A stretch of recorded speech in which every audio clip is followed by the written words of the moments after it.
पाकिस्तान अपनी अंतिम सांसें गिन रहा है। कहते हैं बुरे कर्मों का फल आखिर भोगना ही पड़ता है।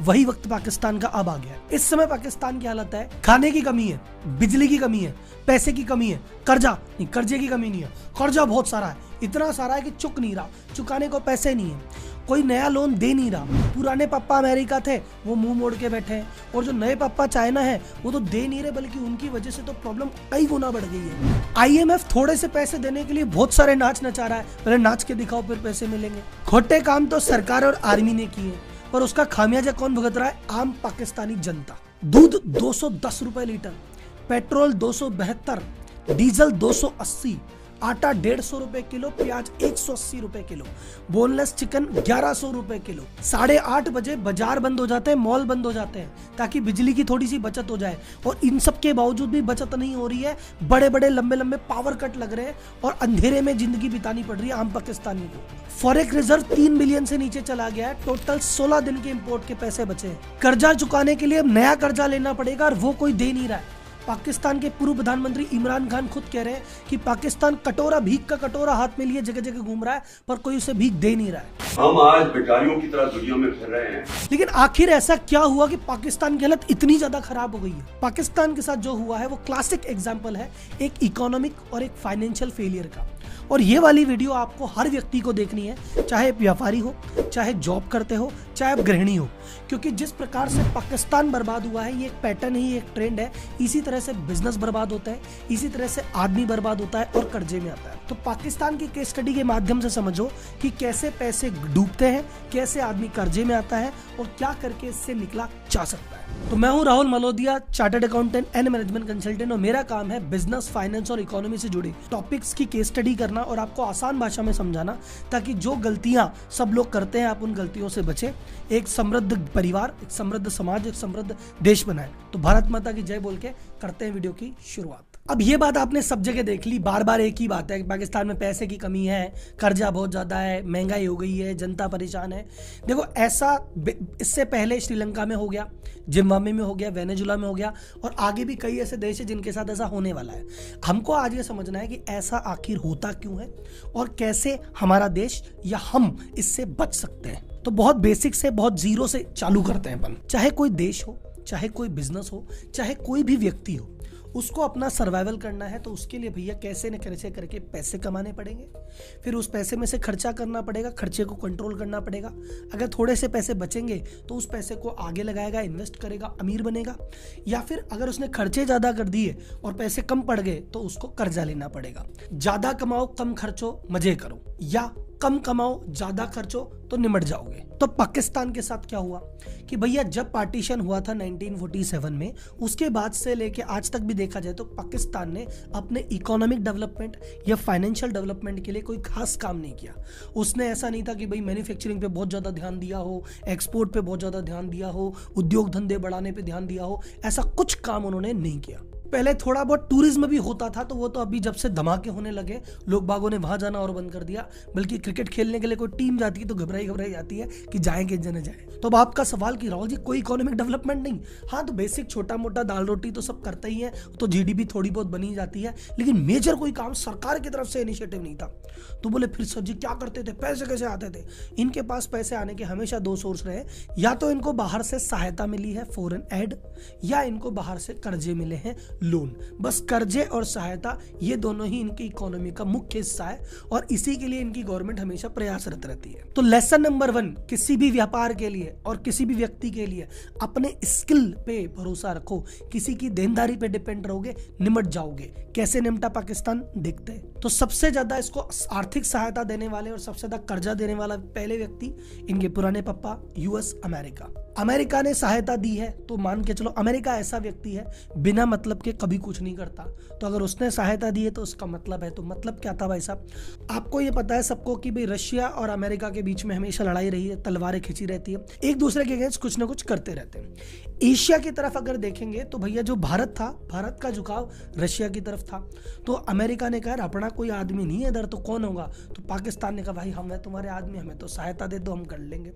और फिर अमेरिका क्या करता है, डायरेक्ट लड़ाई लड़ने पड़ेगी रशिया से तो पंगे हो जाएंगे, इनडायरेक्टली लड़ाई लड़ लेते हैं। तो उन्होंने कहा पाकिस्तान को कि हम तुम्हें देंगे खूब मस्त वाली सहायता, तुम क्या करना, यहाँ पे जो अफगान है ना इनको ट्रेन करो, अपने जगह प्रोवाइड कराओ, ट्रेनिंग प्रोवाइड कराओ, हथियार प्रोवाइड कराओ और हम तुम्हें फंडिंग देते रहेंगे। तो इस प्रकार अमेरिका ने पाकिस्तान को ट्रेनिंग का अड्डा बनाया और उस ट्रेनिंग के नाम पे बहुत सारे पैसे आए और पाकिस्तान की सरकार के जो उस समय बड़े अफसर थे, सेना के अफसर थे, उन्होंने पैसे पे खूब भ्रष्टाचार किया और उस पैसे का, उस आतंकवादी का यूज उन्होंने कश्मीर में आतंक फैलाने में भी किया। लेकिन जब वो सोवियत वाली वॉर खत्म हो गई तो फिर भाई साहब यूएस ने पैसे देने बंद कर दिए।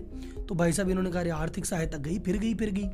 लेकिन वो 9/11 हुआ तो दोबारा अलकायदा भी वहीं अफगान में बैठा था, तो दोबारा सहायता चालू की।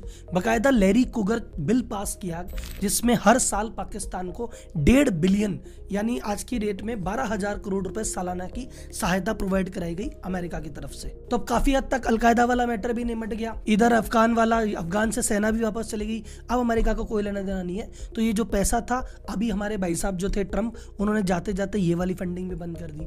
थोड़ी बहुत जो बाइडेन साहब ने वापस चालू की है पर इनसफिशिएंट है, वो ज्यादा बड़ी बात नहीं है। तो जब तक यूएस था खूब पैसा आया, खूब चंदा आया, खूब मदद आई, खूब लोन आया, कोई टेंशन वाली बात नहीं थी। फिर ये पुराने पापा चले गए तो इन्होंने नए पापा पकड़ लिए, चाइना। अब चाइना के बारे में तो आप बच्चा जानता है कि भैया इनकी डेट ट्रैप पॉलिसी है, ये कर्जा देके आदमी को फंसा लेते हैं और धीरे धीरे करके चीजें उनकी ले लेते हैं। तो पाकिस्तान को फंसाने के लिए जो उन्होंने दाव फेंका उसका नाम है CPEC, China Pakistan economic corridor. इन्होंने पाकिस्तान को कहा देखो तुम्हारे बस की तो है नहीं, तुमसे तो विकास हो नहीं रहे, तुमसे तो रोड, टनल, पावर प्लांट ये बनेंगे नहीं, हम दोनों मिलके बनाते हैं, उससे हमारा भी फायदा होगा, तुम्हारा फायदा होगा। तो CPEC के लिए चाइना ने कहा भैया हम खर्चा करेंगे, हम पैसा करेंगे, बाद में इससे कमाई हो जाएगी। चाइना ने अब तक 30 बिलियन से भी ज्यादा का लोन पाकिस्तान को दे दिया है और वहां से वापसी की कोई उम्मीद नहीं है क्योंकि पाकिस्तान में तो जाता ही जाता है, आने का सिस्टम ही नहीं है। अब चाइना को एक समय के बाद लगने लग गया कि बोले भाई साहब ऐसा है, गड़बड़ है, यहाँ तो पैसा जा रहा है, वापस आने की संभावना बहुत न्यूनतम है। तो जैसे ही इनको पता पड़ा, प्लस पाकिस्तान में जब इमरान खान की सरकार आ गई थी उनका भी लगा कि ये चाइनीज आज नहीं तो कल हमें धोखा देंगे। इमरान खान ने भी कई बार चाइना के अगेंस्ट बयान दिए और कई जगह काम भी रुकवाया। अब रुकवा दिया तो इन्होंने क्या किया, चाइना ने कहा हम जाते जाते तुम्हें दुख तो देके जाएंगे। तो उस समय 20 से ज्यादा पावर प्लांट चल रहे थे जिनमें 5,000 मेगावाट की कैपेसिटी थी। वो प्लांट का टोटल जो इनको बिल बन रहा था वो 1.5 बिलियन के आसपास का बिल बन गया था। पाकिस्तान गवर्नमेंट ने कहा भैया पैसे वैसे है नहीं, तो चाइना ने प्लांट बंद करके चले गए।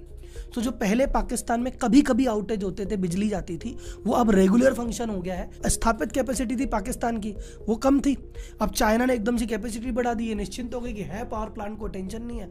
अब चाइना बंद करके चला गया, अब एग्जिस्टिंग पे एकदम से प्रेशर आ गया, इसलिए बार बार आउटेज हो रहे हैं और ये 8:30 बजे मॉल वॉल सब बंद करने पड़ रहे हैं। और इसी के चक्कर में औद्योगिक गतिविधि भी डाउन है, तो 4% GDP तो इसी चक्कर में टूटी है। अब मैं ऐसा क्यों बोल रहा हूँ कि चाइना इनको फायदा देने के बजाय ज्यादा नुकसान दे रहा है, क्योंकि क्या होता है कभी कभी क्या होता है, जैसे बॉस किसी ने व्यक्ति से लोन लिया और 15 साल के लिए लोन लिया, 15 साल में वो चुका नहीं पा रहा, तो वो हाथ जोड़ता है कि भाई साहब कोई 15 को 25 कर दो, थोड़ी किस्तें आसान कर दो तो हमारा काम हो जाए। यही रिक्वेस्ट इन्होंने चाइना से की, चाइना मान ही नहीं रहा। चाइना कहता है नहीं, जो शेड्यूल है उसी पे देंगे, हम तो नहीं मानेंगे। और सेम चीज श्रीलंका के साथ भी है। श्रीलंका ने भी कहा भैया हमें मौका दे दो, हम तो बैंकरप्ट हो गए। चाइना वहां भी आगे नहीं आ रहा। इनफैक्ट 35-40 बहुत ज्यादा जो गरीब कंट्रीज है उनके पास टोटल 35 बिलियन का ऐसा कर्ज है जो कि चुकना है और वो टाइम मांग रहे हैं। और बाकी जितने भी देशों ने लोन दिया, जितनी भी संस्थाओं ने दिया, वो सब तैयार है। अकेला चाइना बैठा है कि नहीं मैं नहीं करने दूंगा। पहले अमेरिका भरोसे थे, उन्होंने हाथ जोड़ लिए, फिर चाइना भरोसे थे, उन्होंने भी हाथ जोड़ लिए। IMF के पास 13 बार पैसे मांग चुके हैं, एक बार भी पैसा लौटाया नहीं, अब की बार तो 14वीं बार मांगने गए। तो कुल मिला के पाकिस्तान में टूरिज्म ज्यादा है नहीं, इंडस्ट्री ज्यादा है नहीं, प्रोडक्शन ज्यादा है नहीं, इनके भरोसे काम चल रहा था, अब ये सब बंद हो गए। इसलिए भाई साहब इनकम का सोर्स ही बंद हो गया, तो इनको डर लग रहा है कि अब क्या करें। तो आप सोच रहे होंगे सर जी चलो अब बंद कर दिया तो कर दिया, पहले इतना पैसा दिया वो कहाँ गया, वो तो बचा होगा, वो तो इकोनॉमी में लगा होगा। नहीं भाई साहब, नेता खा गए, आर्मी खा गई। आप समझो पाकिस्तान में गेम कैसे चलता है। 47 में वो आज़ाद हुए थे, पहला जो उनको PM मिला वो मिला 1970 में। 23 साल वहाँ पे आर्मी का ही राज रहा, और राज रहा तो आर्मी को आदत लग गई राज करने की कि भैया असली गेम तो यही है। तो जहाँ पे जब पहला PM बना तो उन्होंने कहा भैया अब सिंपल सा रूल है, PM हमारी बात मानेगा तो रहेगा और नहीं मानेगा तो हम तो हटा देंगे। तो 1970 से लेके 2023 53 साल के इतिहास में 29 PM रह चुके हैं, पर किसी भी PM ने 5 साल का कार्यकाल पूरा ही नहीं किया। अभी इमरान खान जी PM बने, उनको जनरल बाजवा का सपोर्ट था तो बन गए। अब बाजवा ने कहा मेरे बाद एक आसिफ मुनीर करके है, इनको बना देते हैं सेना का अध्यक्ष। इमरान खान बोले नहीं आ रहे, मेरे को समझ में नहीं आ रहे, दूसरा बनाएंगे, ये नहीं बनाएंगे। तो उन्होंने कहा भैया यही बनेगा नहीं, हम चाहे अध्यक्ष हमारे हिसाब से बनेगा, पीएम समझ नहीं आ रहा, पीएम को हटा दो। कुछ समय बाद आपको पता है किस तरह की हलचल हुई, इमरान खान हटे और शाहबाज शरीफ आए, और शाहबाज शरीफ ने आके वही किया जिसके लिए आर्मी कह रही थी, वही मुनीर को वापस सेनाध्यक्ष बनाया। पाकिस्तान में सबसे बड़ा रियल एस्टेट डेवलपर कौन है? आर्मी। वहां पे रियल एस्टेट का जो काम है आर्मी ही करती है। चलो पाकिस्तान में जो ब्रेड मिलती है वो आर्मी की बेकरी बनती है। आर्मी वहाँ पे सीमेंट भी बेचती है, आर्मी कपड़े भी बेचती है, आर्मी रियल एस्टेट बेचती है। वहाँ जितने भी प्रकार के धंधे हैं, जितने प्रकार के बिजनेस है, सब में आर्मी का इन्वॉल्वमेंट है। ये सारा काम करते हैं फाउंडेशन के जरिए। जैसे 3 सेना होती है, आर्मी, नेवी, एयरफोर्स, तीनों ने 3 फाउंडेशन बना रखी है। इनके नाम से तरह तरह के धंधे होते हैं और इन तीनों को टैक्स फ्री का स्टेटस और दिलवा रखा है। तो पाकिस्तान रियल एस्टेट डेवलपर है। लैंड कैसे मिलती है? फ्री में। और बेच के पैसा किसके पास? आर्मी के पास। आर्मी की जो टोटल नेटवर्थ है वो है 1 लाख करोड़। इनके जो टॉप 100 अफसर है, इनकी नेटवर्थ है 35,000 करोड़। जनरल बाजवा जी 2016 में इनकी वाइफ के खाते में थे 0 रुपए। जब ये 2022 में रिटायर हुए तो 6 साल में इनकी पत्नी की कमाई हो गई 220 करोड़ रुपए। कहां से आए? जनरल बाजवा का पूरा परिवार मिला के इनकी नेटवर्थ है 1270 करोड़ रुपए। ये सबकी फैमिली बाहर पढ़ते हैं और बस पाकिस्तान को लूटने के अलावा कोई काम है नहीं। तो कुल मिला के भैया वैसे तो कुछ कमाया नहीं, और इधर से जो दान में आया, इधर में आया, वो आर्मी और कर गए। अब उसके चक्कर में क्या है, देश का जो फंड है वो कम पड़ गया। अब देश का जो फॉरेक्स है, जिससे वो चीजें इंपोर्ट करते हैं, बाहर की चीजें मंगाते हैं, वहां पे तो पैसा है ही नहीं, वो तो ठन ठन गोपाल। अब कर्जा इतना सारा हो गया कि भी जितना टोटल बजट आता है, टोटल बजट में 30 से 40% तो सिर्फ कर्जा चुकाने में निकल जाता है, बचते हैं 60 रुपए। अब 60 रुपए से देश नहीं चलता तो फिर कर्जा लेना पड़ता है, तो उसके बाद फिर ब्याज बढ़ जाता है। अब ऐसा करते करते क्या हुआ, इनकी जो करेंसी है उसकी वैल्यू टूटती है। जैसे भारत में भी आप समझ रहे हो, भारतीय रुपया डॉलर के अगेंस्ट 82-83 रुपए का चल रहा है, पाकिस्तानी रुपया चल रहा है 231 रुपए का। तो पाकिस्तानी रुपए की एकदम वैल्यू टैंक हो गई है। तो उसके चक्कर में क्या है, उनके इंपोर्ट वैसे ही महंगे हो गए। प्लस ये रशिया यूक्रेन वॉर हुआ था, उसके बाद से पेट्रोल वैसे भी महंगा है, खाने पीने की चीजें वैसे भी महंगी है। तो इनके पास तो पहले ही पैसा कम था, वो पैसे से चीजें महंगी हो गई और इनकी करेंसी लो हो गई। तो भाई साहब अब इनको इंपोर्ट करने में बहुत जोर आ रहा है। तो बीच में आपने सुना था इनके नेता बयान देते हैं कि भैया सुनो, मैं ये भी कौम से अपील करूंगा कि हम चाय की 1-1 प्याली 2-2 प्यालियां कम कर दें। 2 चाय क्यों? 1 कप वापस ले जाओ, 1 कप वापस ले जाओ। लेकिन मैं भी तो पीऊंगा। अरे यार 2 दोस्त 1 प्याले में चाय पियेंगे। चाय की प्याली कम पिया करो, क्योंकि चाय इंपोर्ट करने के पैसे नहीं है। अब क्योंकि इंपोर्ट महंगा हो गया, फूड महंगा हो गया, आपका पेट्रोल महंगा हो गया, तो इसका इम्पैक्ट क्या जा रहा है, खाने पीने की रोजमर्रा की चीजें महंगी हो रही है, इन्फ्लेशन बहुत ज्यादा तेजी से बढ़ गया। तो पाकिस्तान में जो फूड इन्फ्लेशन है वो है 38% के आसपास चल रहा है। मूडीज कह रहा है कि इनका जो ओवरऑल इन्फ्लेशन है वो पहले हाफ में 33% के आसपास जाएगा। इधर भारत में 7-8% होता है, तो महंगाई को लेकर हम बिलबिला जाते हैं, 33 की बातें हो रही है भाई साहब। तो इनका फॉरेक्स जो इतना नीचे आ गया कि 16-17 दिन के ज्यादा कुछ खरीद सकते नहीं है। तो खाने पीने की चीजें नहीं है, तो वहां पे भगदड़ मच रही है, मारामारी हो रही है, चीजें महंगी हो रही है। दूसरा, दवाइयां ही नहीं है, जो दवाइयां इंपोर्ट होती है वो दवाई नहीं है, तो पेशेंट परेशान हो रहे हैं। तो हाय तौबा मची हुई है पूरी जनता में। अब जब इनको कोई देश नहीं दे रहा, तो एक ही ऑर्गेनाइजेशन है जो इनको दे सकती है, उसका नाम है IMF, international monetary fund. International monetary fund basically देखो वो महाजन है जो कहीं से भी पैसा नहीं मिलता, जब बहुत बुरी हालत होती है तो उसके पास जाते हैं, पर वो आसानी से नहीं देता, वो अपनी बहुत सारी शर्तें रखता है। शर्तें मानोगे तो देगा, नहीं तो नहीं देगा। भारत के पास भी एक बार स्थिति 91 में स्थिति आई थी, हमारे पास भी पैसे कम पड़ गए थे, तो हमें भी दुनिया भर की शर्तें थोपी थी, तब जाके हमको फंड मिला था।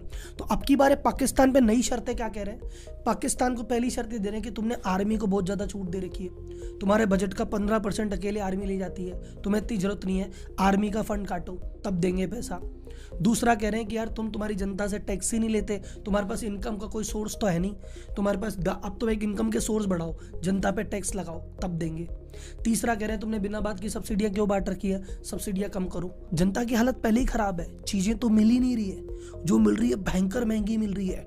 उसके बाद अगर इन पे टैक्स भी लगा दिया जाए, इनकी सब्सिडी भी काट दी जाए, तो फिर इनका क्या हाल होगा, फिर जनता रोड पे आ जाएगी, फिर कलेश होगा। और अगर ये शर्तें नहीं मानेंगे तो IMF पैसे वैसे ही नहीं दे रहा, तो कलेश तो वैसे भी होना है। तो पाकिस्तान अब की बार दोनों तरह से मरा हुआ है। फिर भी आईएमएफ को खुश करने के लिए भी मिनी बजट इन्होंने पास किया, जिसमें एडिशनल 17,000 करोड़ रुपए का टैक्स पाकिस्तान की जनता पे लगाने की बात हो रही है।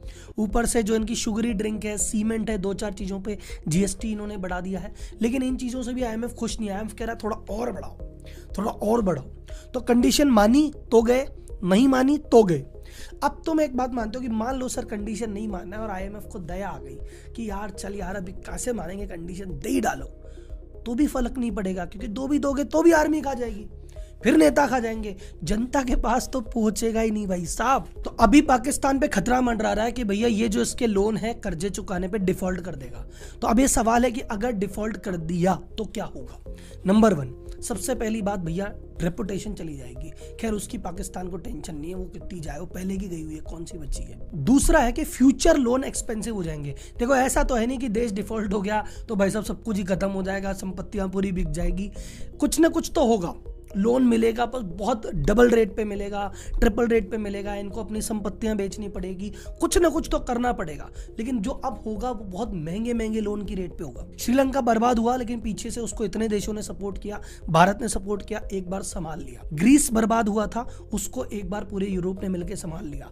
ये बर्बाद होगा, इसको कोई संभालने वाला भी नहीं है आसपास। अमेरिका और चाइना जो संभाल सकते थे वो दोनों तो पल्ला झाड़ चुके हैं। भारत अब की बार बिल्कुल संभालने वाला नहीं है और देश की कैपेसिटी है। तो उसका क्या होगा ये तो भविष्य ही बताएगा, वो हम देखते रहेंगे। और इस टॉपिक पे मुझे लगेगा तो एक वीडियो और बनाऊंगा। लेकिन आपने इस पूरे मुद्दे से क्या सीखा, आपका अगर कोई भी व्यापार हो, पहले भैया अपनी स्किल बढ़ाने पे ध्यान दो, अपनी इनकम बढ़ाने पे ध्यान दो। कई बार हो सकता है तुक्के से तुम्हारे पास कहीं से इनकम चालू हो गई, या कहीं एक ऐसी जगह बैठे हो जहाँ काम ज़्यादा नहीं कर रहे फिर भी भाई साहब सैलरी आ रही है, या बिजनेस में कोई ऐसा ट्रांजेक्शन जहाँ आपका बहुत ज़्यादा दिमाग इस्तेमाल नहीं हो रहा, आ रहा है। लेकिन जैसे जैसे वक्त बदलेगा, सिचुएशन बदलेगी, मान लो इनकम का सोर्स खत्म हो गया, वो जॉब चली गई, फिर क्या करोगे। तो हमेशा एक तो अपनी इनकम, अपनी स्किल बढ़ाते रहो, अपनी नॉलेज बढ़ाते रहो, समय के अनुसार बदलते रहो, अपनी इनकम को बढ़ाओ। दूसरा, अपने खर्चे कंट्रोल रखो। यहाँ पे क्या है, खर्चे कंट्रोल नहीं कहेंगे, खर्चे का गबन हो के बाकी पैसे बाहर चले गए। जो पैसा ये आर्मी बाहर नहीं ले जाती, ये पाकिस्तान की इकोनॉमी में लग जाता, पाकिस्तान की इकोनॉमी भी शायद बड़ी हो जाती, कुछ तो बड़ा हो जाता। लेकिन वहाँ पे फोकस क्या रहा, उनको पूरे पाकिस्तानियों को कहाँ उलझा के रखा कि देखो भारत दुश्मन है, अरे हमें कश्मीर चाहिए, एक काम करो तुम तो टीवी देखो और भाई साहब है ना नारे लगाओ, और धार जाओ तो टीवी फोड़ो। अब तो टीवी देखने के, मैच देखने के लिए टीवी भी नहीं है और इलेक्ट्रिसिटी है ही नहीं कि मैच देखोगे, और इतने पैसे भी नहीं है कि टीवी फोड़ जाओ।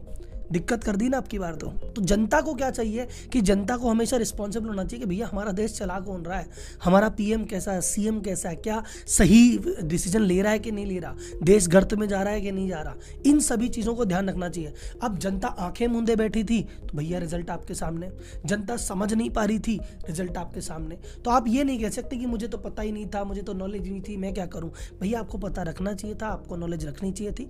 ये कोई एक्सक्यूज़ नहीं होता कि यार मैं इसलिए बर्बाद हो गया, मुझे पता ही नहीं था यार, पता होता तो नहीं होता।